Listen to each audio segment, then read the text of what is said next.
Good morning student. आज मी तुम्हाला type of set शिकवून राहिली आहे. टाईप ऑफ सेट 9th क्लासमध्ये फर्स्ट चॅप्टरमध्ये आहे, ज्यामध्ये तुम्हाला 4 सेटचे टाईप शिकायचे आहे.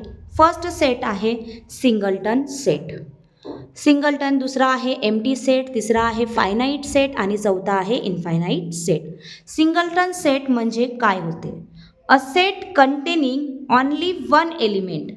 असा सेट किंवा अशा क्वेश्चन्स राहणार तुम्हाला ज्यामध्ये फक्त वन आन्सर येत असते, त्याला आपण काय म्हणायचं? Singleton set. दुसरा आहे एम्प्टी सेट. एम्प्टी सेट म्हणजे a set containing with no element. म्हणजे ज्या सेट किंवा ज्या क्वेश्चनचं आपल्याला काहीही आन्सर मिळत नसते, म्हणजे झिरो मिळत असते, त्याला आपण म्हणायचं एम्प्टी सेट. तिसरा आहे finite set. A set with limited or countable. असा सेट ज्याचा आन्सर आपण काउंट करू शकतो किंवा आपल्याला शेवट मिळू शकते, त्या आन्सरला आपण काय म्हणायचं किंवा त्या सेटला आपण म्हणायचं finite set. Then fourth one is the infinite set. A set with unlimited or uncountable.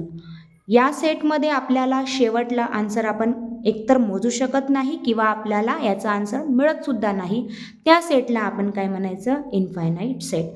अशा प्रकारे तुम्हाला 4 सेट चॅप्टर नंबर 1मध्ये मिळून जाणार.